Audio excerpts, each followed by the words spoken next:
Good morning, good afternoon, everyone.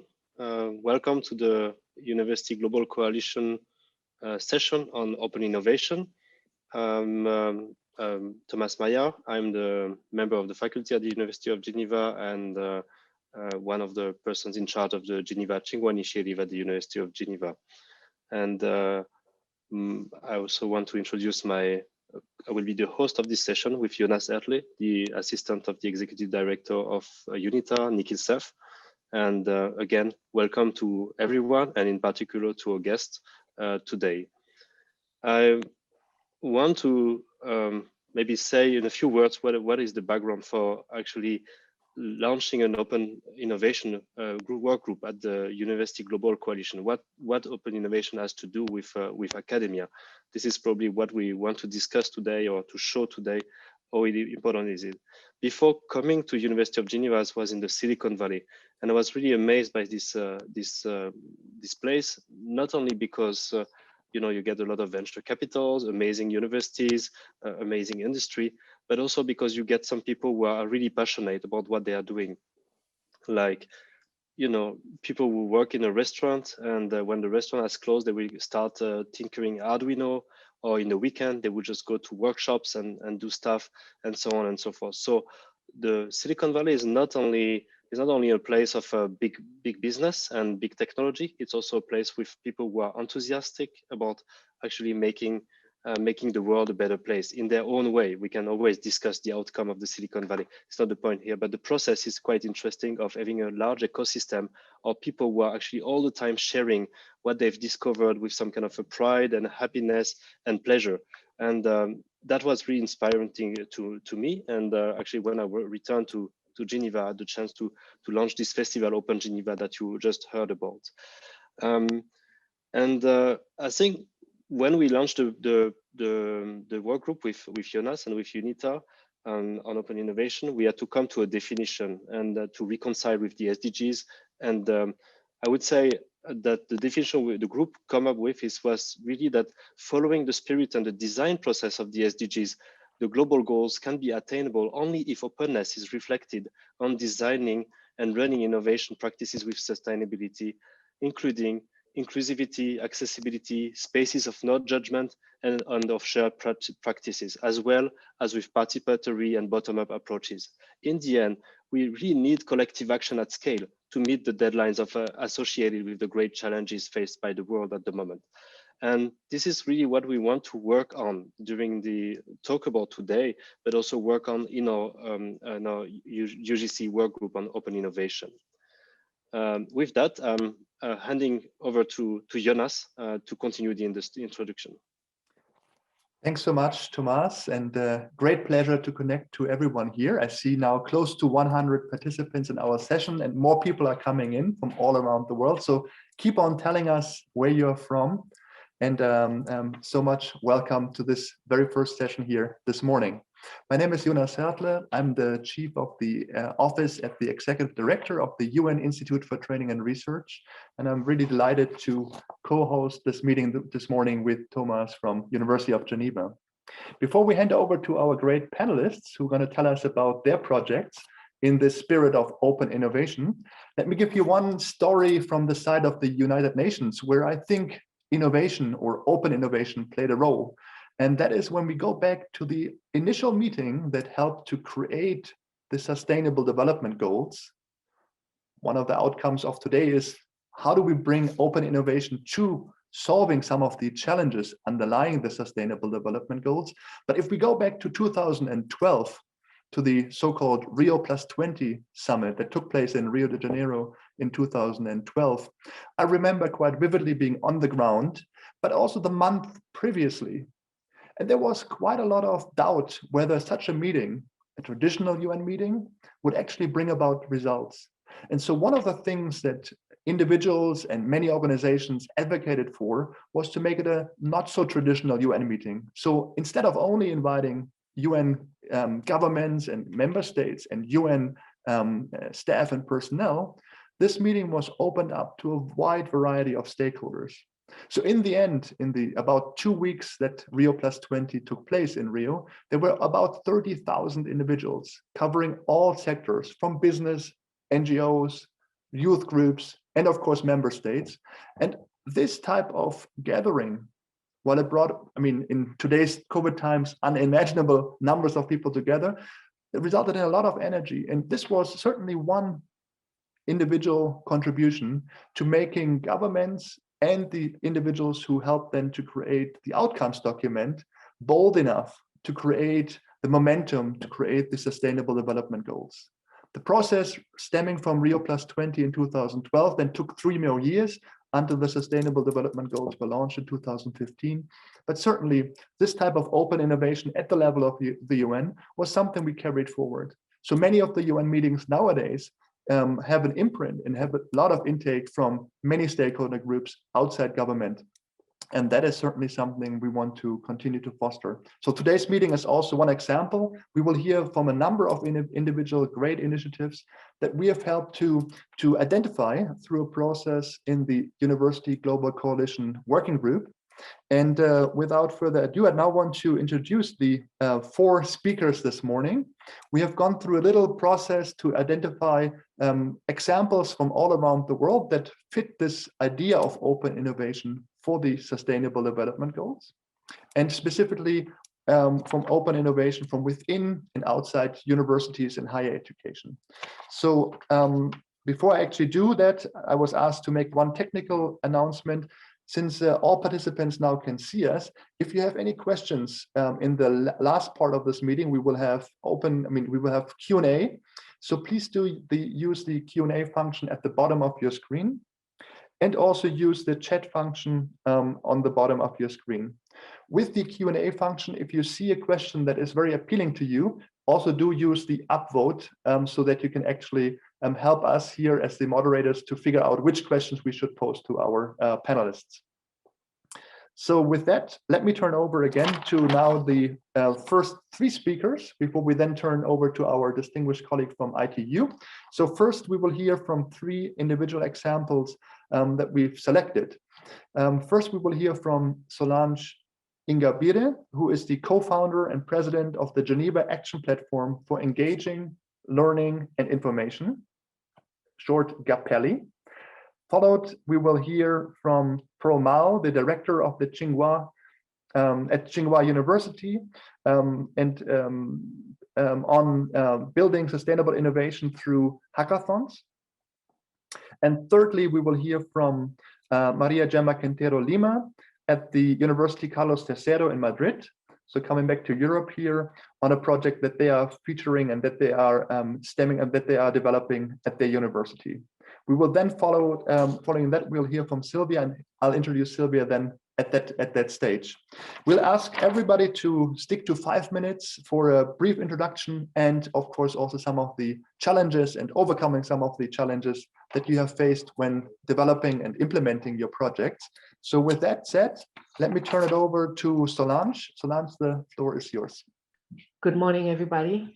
Thank you, Jonas, for the introduction, kind introduction. I'm very excited to be here with you today.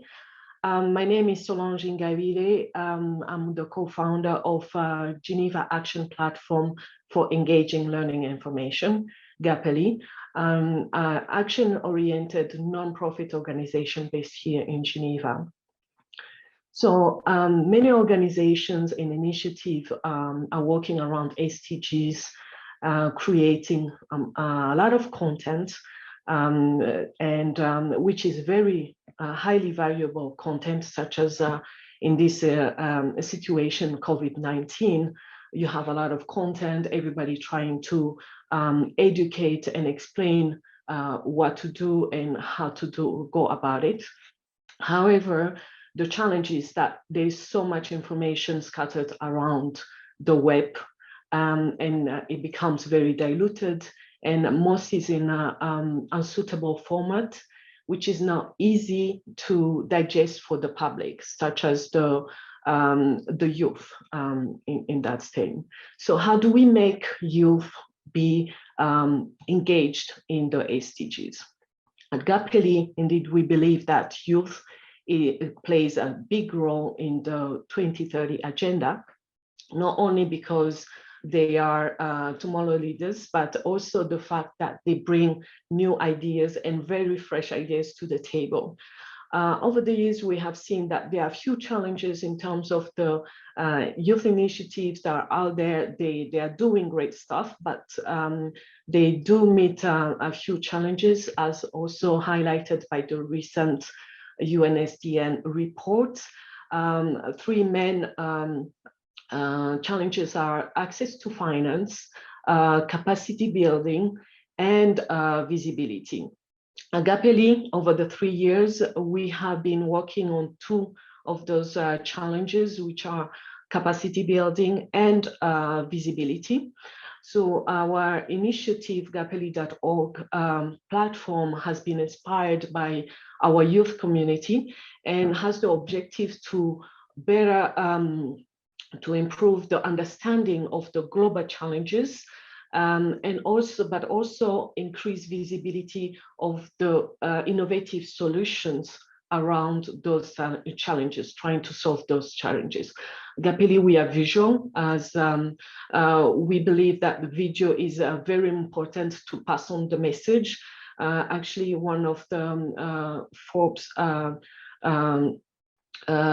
Forbes recently published that 95% of the message is retained by the public, whereas only 10% is retained if a message is in a report format. So therefore, we emphasize the importance of videos, and we work around the videos.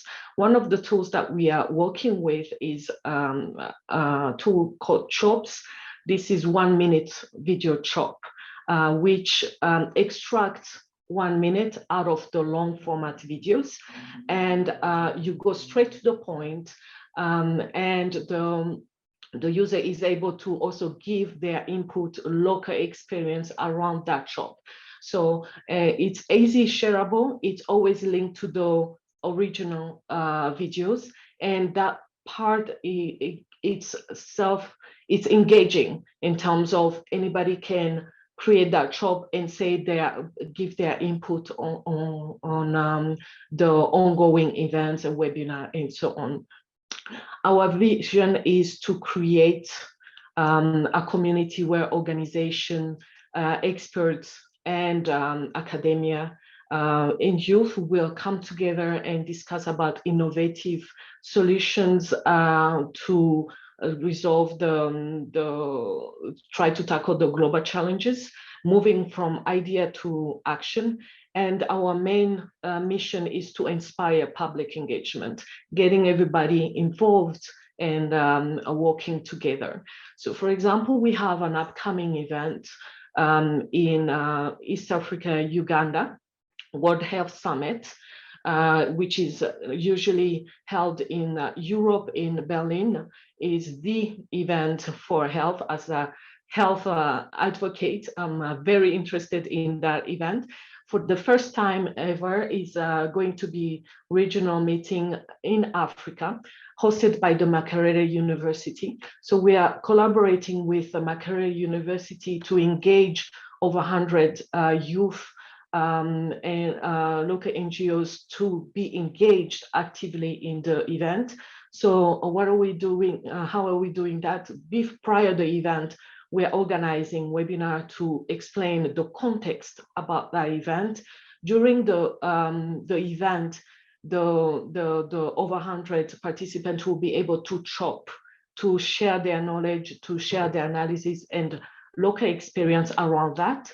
And after the event, we will debrief to understand if there is any additional information they will have loved to gather around that.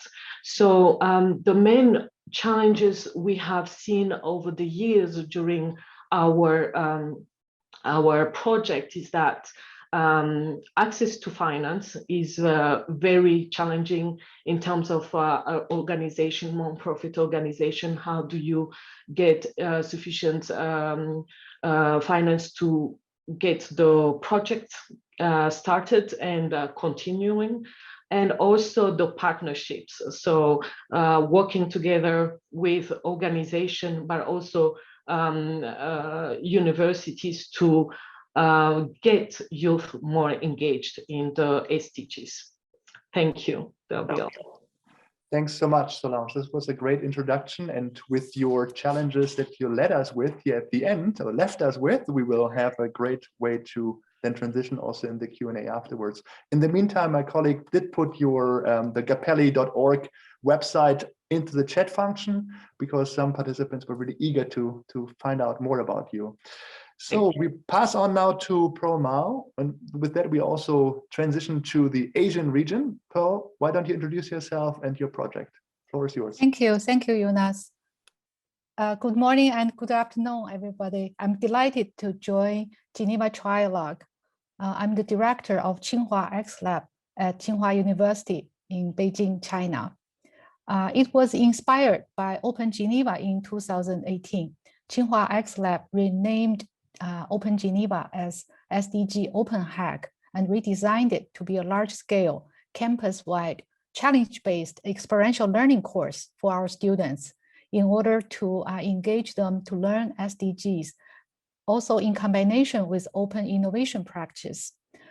We at Tsinghua University conducted SDG Openhack in 2019 and 2020, even under the pandemic, with great success. There was about 20 hack sub-sessions hosted by various faculty of Tsinghua University, including our Shenzhen International Graduate School, to engage over 1,000 students over the same weekend as innovators. Students formed near 200 teams to tackle SDG-related pressing issues and problems and work on innovative solutions. So in order to scale up SDG Openhack, we think it's necessary to develop it into standard practical course for other universities and the social communities in China or in other countries and regions. So let me share my screen to show you our plan. We also formed a China steering committee for SDG Openhack. And this education framework was in recent couple months developed with my colleagues and also some volunteers. We think the overall framework should be driven by SDG mission and goals in order to scale up the SDG innovation education, cultivate sustainable development talents with global vision, and also try to create values and impacts for our society. And we plan to engage both international university students and faculty, and also Chinese university students and faculty. And our first product would be SDG Openhack in order to inspire, engage, empower students and community people from universities, corporations, NGOs around the different cities in order to work in cross-disciplinary innovative teams to generate ideas and solutions. Our second product would be a follow-up one, that is SDG Project Mentoring program, in order to provide continuous support on mentorship, prototyping, investment, business strategy, etc., to those early stage ideas and teams and projects. And after those two products, we hope there will be a yield or transfer ratio from ideas to innovative projects and also to products and services, all the way to new sustainable solutions, so that we can ultimately achieve the social, economic, and environmental sustainable development. In order to operate or implement those two products, we also need to have organizing and resources as a foundation that is listed in the below, including team leadership. So SDG, the steering committee, we plan to get hosted by the Entrepreneurship Research Center on G20 Economics at Tsinghua University, led by Professor Gao Jian. and myself as the executive director of this committee, and together with a member of many members of volunteers. And also we think a technical platform would be very necessary and important in order to support the scaling up events and activities. And thirdly is the funding. So we plan to set up a concept funding fund and also innovation fund. Of course, we will also work with investment funds in the market in order to financially support those SDG innovative projects. The last one is resource, including mentors, SDG experts, corporate professionals. We think we need many volunteers, professionals to share and engage into this joint innovation and education efforts. We plan to work on 5 to 10 universities in the first year by organizing SDG Openhack in those universities, and meanwhile organize faculty workshop and also develop standard course teaching materials and on the technical online platform. And the next year we hope the online platform and also our standard program content will be able to support over 100 or 200, even more universities in the following years. Some of the challenges we believe would include the first level is the continuous support and recognition by UNITAR, University of Geneva, our some organizational and business partners in terms of certificates, speakers, inspiring talks, videos, or letters to the students, to the young people, in order to recognize and encourage them. Second area is the continuous effort, I believe, including ourselves, the volunteers, the mentors, and also if we can set up the continuous sustainable mechanism to work on this initiative and efforts. So this is my quick report to all of you. And I really hope many people from the international organization, universities, and business sector can join our efforts. Thank you. Thank you so much, Pearl. And I mean, your effort not only at Tsinghua, but now your ambition to reach to so many more universities is a great story, and we are very much behind supporting you there. So thank you so much. We'll come back to some of the points you were mentioning in the Q&A section as well.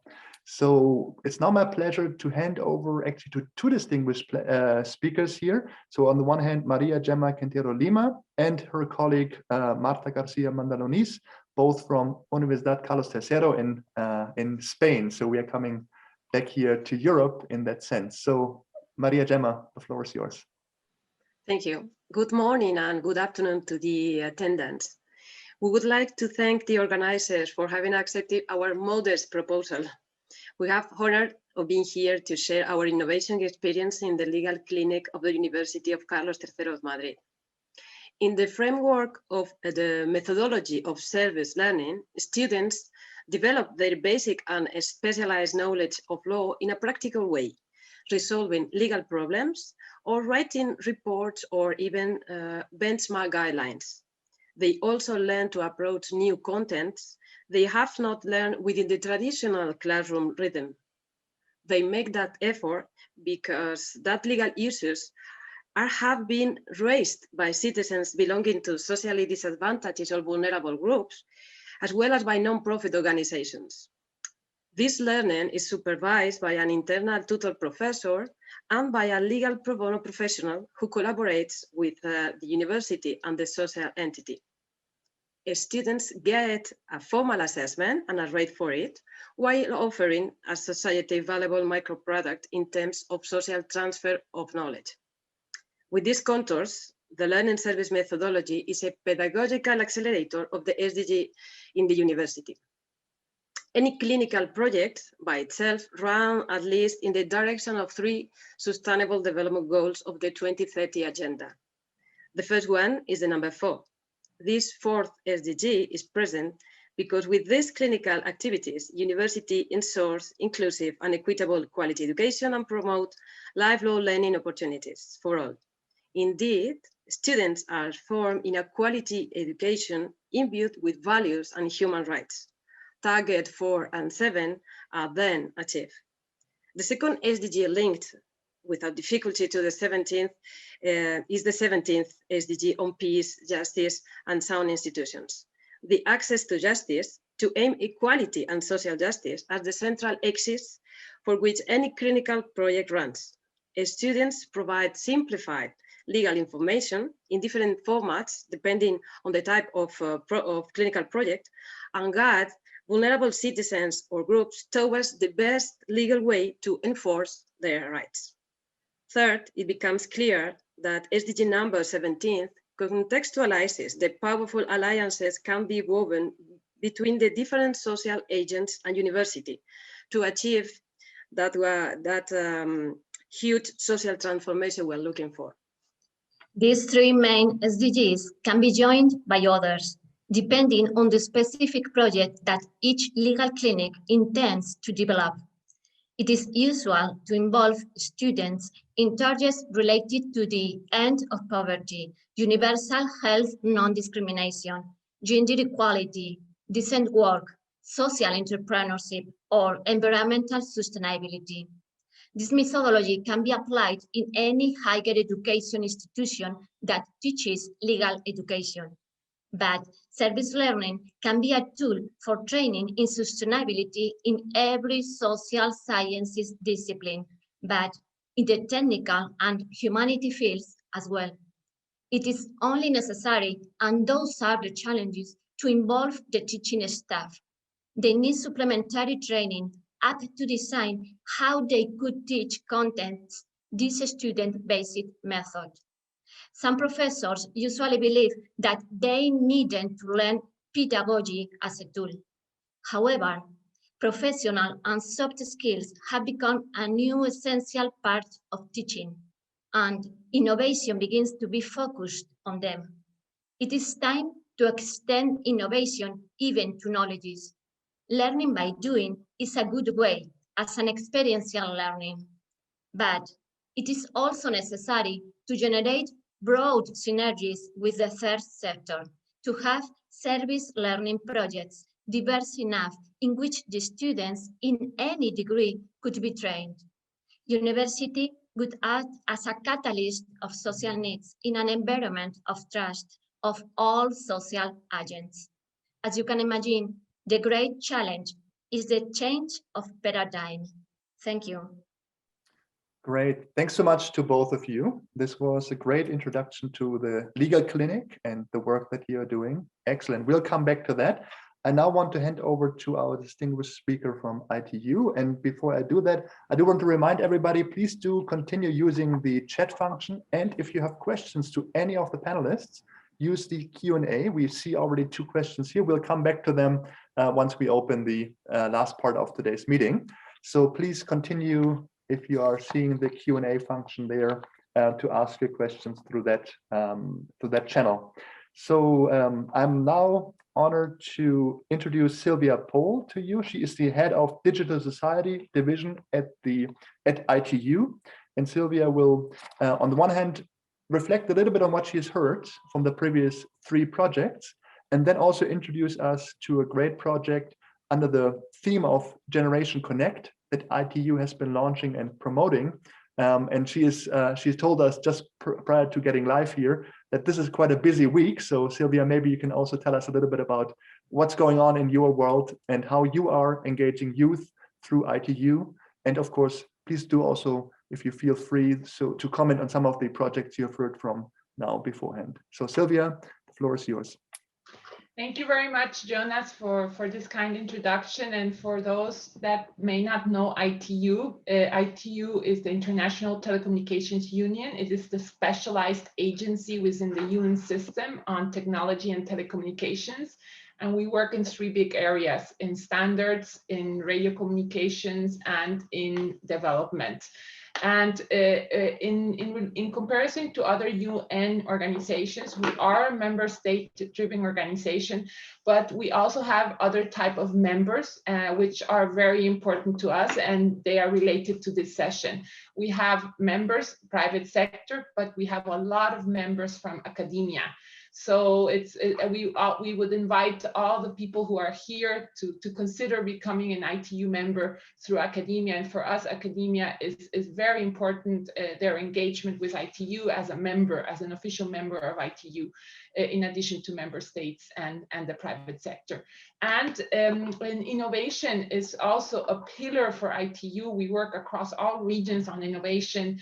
And as I mentioned, I'm in my division, we cover what we call digital innovation ecosystems. So we help countries set up their ecosystems, and we support governments, regulators on how they have to set up their ecosystems around digital innovation. And in one of the, I think it's the last session you will have today, you will have the person who is responsible in the ITU in relation to innovation, Mohammed Ba. So I hope you can listen to him, because he has a lot of interesting things that can be shared. In the case of the 3 amazing projects I've just heard, it's really interesting of the importance of how we need to communicate with young people, the importance of using the right materials, the right visuals. I agree, we cannot send them a report of 200 pages because they're not going to read it. We need to use videos, innovative ways to communicate with them through social media. And I think that's very important. The education framework for SDG, it's very comprehensive, and congratulations on those efforts, on the hackathons that you have done on innovation and the sub-sessions that you mentioned. I think there's a lot of great work on how to encourage young people on innovation and the linkages to the SDGs. And the final comment on the legal clinic, I think also very innovative way of working on how to approach the SDGs and get young people, students from universities engaged.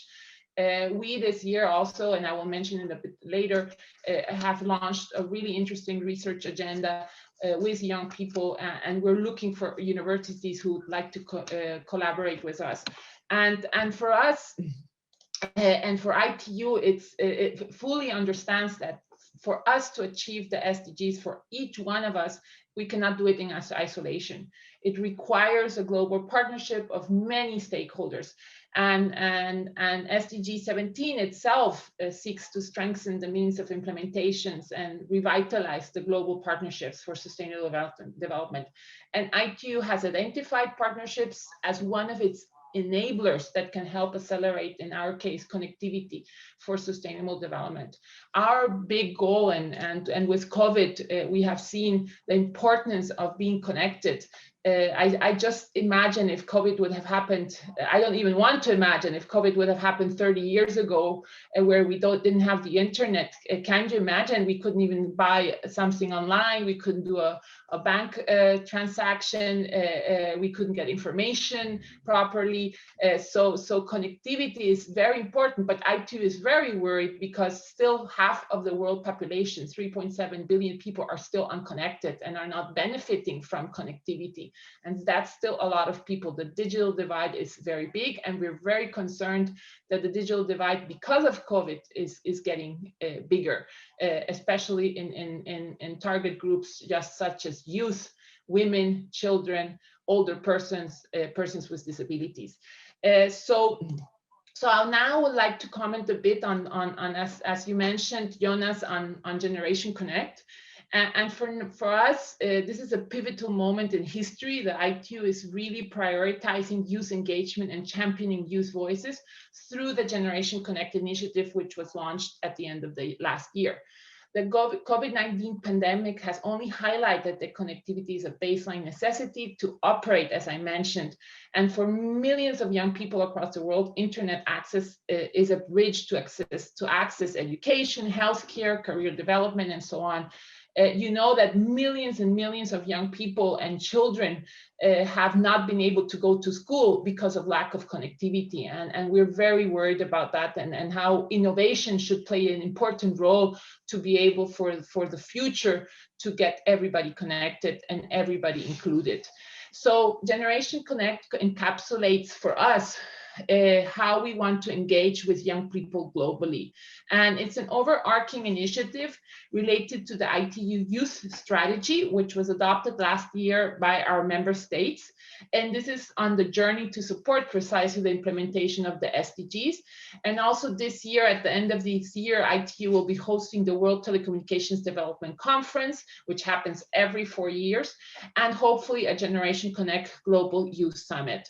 The youth strategy has 3 pillars, which is empower, engage, and participate.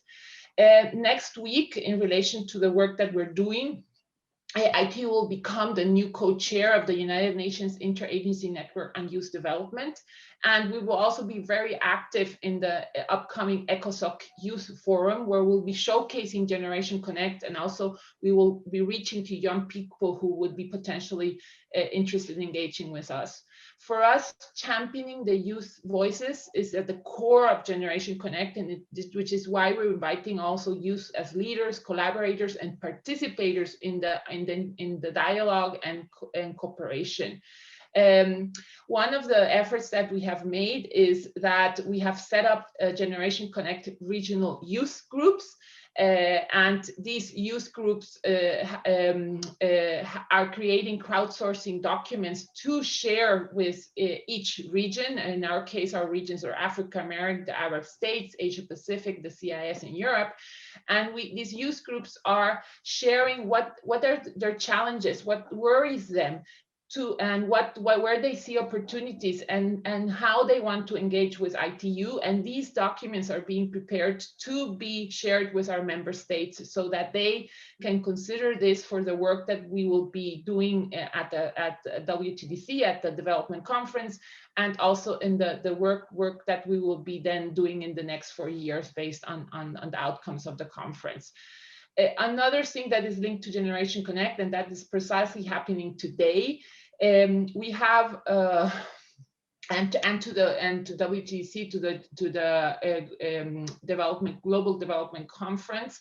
We are having an event today at 1 o'clock on digital inclusion, and where we really want to highlight the importance of not leaving anybody behind. And we will be announcing the new Generation Connect Visionaries Board. And this board is to provide ITU strategic guidance and on youth participation and empowerment. And what makes it special is that we have not only invited high-level appointees. For example, we have the UN Youth Envoy there, but we did a nomination process where we got thousands of young people to nominate themselves, and we chose 8 young people, which was very difficult, and to be part of this board. We want their voice, we want their guidance, and it's 8 young people between the ages of 18 and 25, 26 years old, and we really want to work with them and see how we can engage and empower and get them to participate in our meetings and the decision-making process. So it's a truly exciting time for young people at the ITU. There are many opportunities that we want to have to engage with them. And through Generation Connect and the implementation of the ITU's youth strategy, these are powerful platforms so that youth can take really action on the issues they're passionate about, on the implementation of SDGs, and how to have real impact in the world. I'll be sharing in the chat the link to Generation Connect, and you can find all the information that I have just shared there. So back to you, Jonas. Thank you so much, Sylvia. Great overview. And we are now transitioning into the second part. And with that, we will open it to questions, comments, and anything from our participants. We still have close to 100 participants following us live here. So please do continue using the Q&A function for that. And Thomas and I will share now to make sure we capture every question. Actually, the first one goes back to you, Sylvia, here, and I wanted to keep you on here. And then also Solange wants to answer that. And that is coming here from Tina Karme, who asked us specifically with regions that have difficulty of accessing internet or where costs are very high. What is maybe a solution that ITU is proposing to help individuals in these regions to access the information? And Sylvia, you were talking about, I mean, ITU's role here. Can you give us maybe some concrete ideas of how ITU is trying to tackle that? Or, of course, I mean, through your member states or other partners trying to tackle that. And then Solange, please feel free also to add to that from your perspective. But Sylvia, I thought this would be a good question for you first to address from ITU side. Of course, what we do is give technical assistance to our members, and mostly our members are the ministries of technology or telecommunications, and we also work with regulators to enable the right environment that is needed to precisely have and give a connectivity to everybody. And I know those are the issues that many people have, and especially in developing countries and least developing countries. In the our last statistics report, in December of last year, we saw that there were even places where they have access to a 3 or 4G network, but it's not affordable. So we're seeing that the countries, we're supporting the countries, and I will also put in the link. We have set up a platform of what are countries doing and the best practices of, especially in reaction to COVID, to support people and being able to access the internet and telecommunications. So this is the constant efforts that we do. COVID has only accelerated this.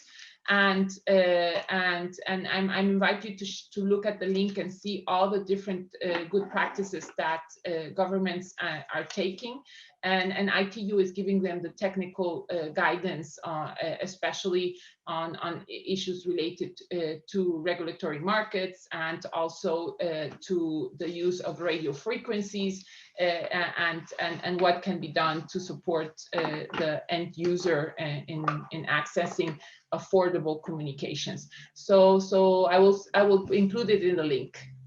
Excellent, thank you so much.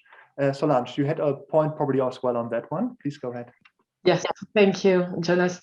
Indeed, is reflecting also on our experience with the programs we've been initiating in East Africa. So since beginning of the year, we have been organizing programs in East Africa, Uganda, Kenya, and Tanzania.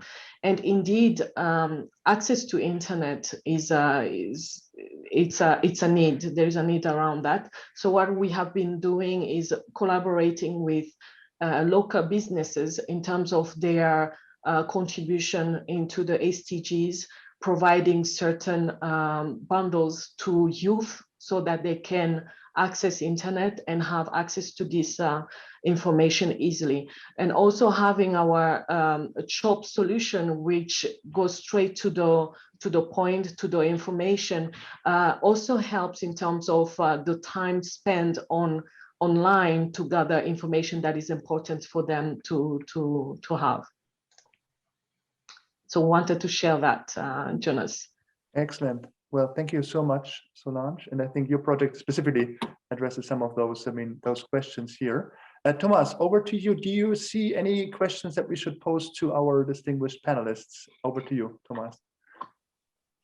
I think there's this question on the bridging youth and older. I think it's quite a nice question, because we are always focusing on youth people, but I think there's also this question of the digital divide with older people. And I see even when, I hear even my close acquaintances, even to register for getting a COVID shot, old people, they cannot go, they don't know how to go on the internet and do stuff. So I was wondering how much, both ways, youth and old people, intergenerational issues can be solved through open innovation and digital skills.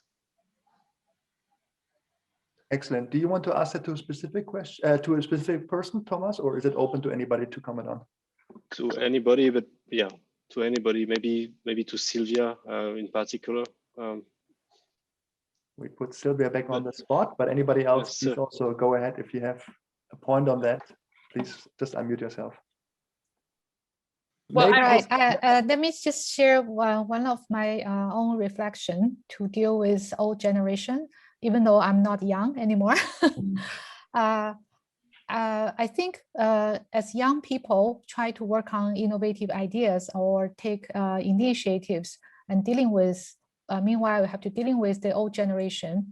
It is always a mindset that you take action and try to move from step by step.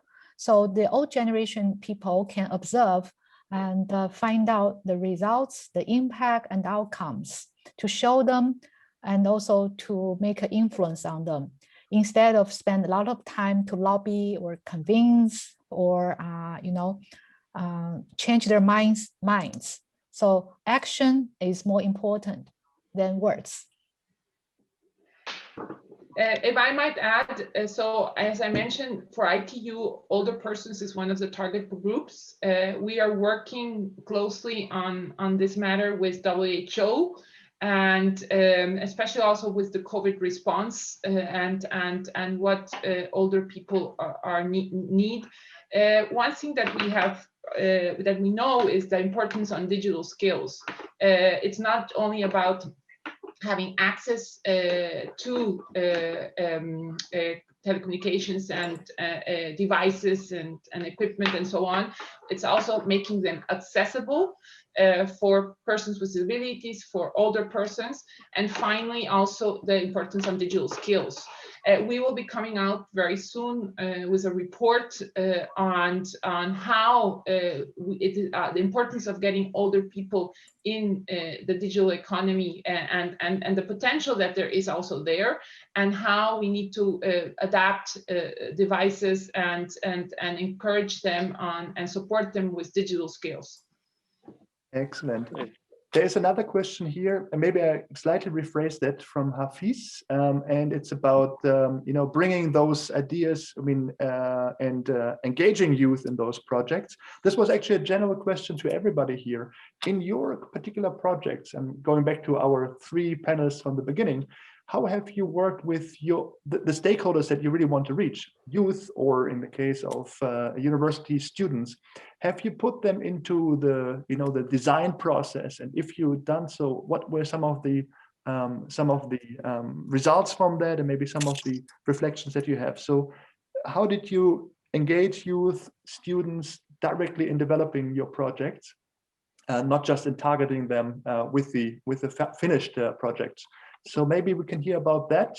Maria, Gema, can I call on you just to see how you have dealt with that, and then we'll go in the reverse order to Pearl and then also to Solange. The legal clinic, I wanted also to answer just a little, give a little answer to the question before, because in the legal clinic, youth are considered older people like a vulnerable group. So our young students help that old people. For example, in order to simplify legal requirements, or even not exactly in the legal clinic, but our university have volunteer programs quite extended in order to help old people in developing digital skills. Not law students, but our engineering students. So I think that intergenerational relationship is very possible, because young people, youth, our students, are able to help those vulnerable groups, disability people, well, people with disabilities, old people, in order to share that knowledge, new knowledge they had, not only digital knowledge, but also legal knowledge in our field. So legal clinic is based on social needs. Sometimes our students are who take that social needs and came up to the legal clinic in order to look for help. So in our field, I don't know, Marta, if you want to share some of that. Yes, I would like to say that students are motivated in our legal clinic. They just must be empowered as agents of change. However, that is not easy. That is not easy in economic crisis context, even more so in this pandemic moment. Nowadays, they feel discouraged. But we think that helping the others can make them get out of that laziness. Excellent. Well, thank you so much. Pearl, why don't you comment on that? How do you young people into designing your projects? Sure. We often invite our students to be our intern and volunteers to work together at our universities. While we try to engage the students into some of the corporate challenges, we work together with relevant department and faculty and also the corporate partners to jointly develop the programs such as boot camps or workshops or other activities. So students, corporate professionals, and also faculty members always work as collective co-workers together. And meanwhile, when we want to expand and also go to other universities, we think we need to keep a productization mindset to try to develop into standard product programs, teaching materials, and the evaluation, survey, etc., measurements in order to transfer the knowledge and experience to more people and in order to engage more people. Excellent. Thanks so much. Solange, do you want to comment on that, Solange? Yes, so youth indeed plays really a big role in our activities, co-developing also the programs. As I mentioned earlier, the GAPELI.org platform was and is still highly inspired by our youth community. So we build it together based on their needs and their feedback and so on. And also the getting them involved into actively engaged into the events. For example, we recently had an event with in collaboration with the WMO, a World Meteorological Organization, where we partnered with Nairobi universities and students from the Department of Meteorology. They attended the event virtually, but they co-created afterwards the 1-minute short videos giving their analysis and their experience. And WMO was able to share this analysis and experience from youth in Nairobi, here in Geneva, with their community. So they are continuously engaging in that perspective. Excellent. Well, thanks so much. We are slowly coming to an end of this session here. Before we close and thank our panelists, we had a number of other projects which were submitted to us in the University Global Coalition Working Group. And my colleague is now going to make the link available here in the chat. You can see a compilation of pitches of those other projects. We couldn't invite for the timing issue everybody, but we do wanted to make those great examples also available. So please do check out this YouTube link here with more projects that fit this open innovation framework and paradigm.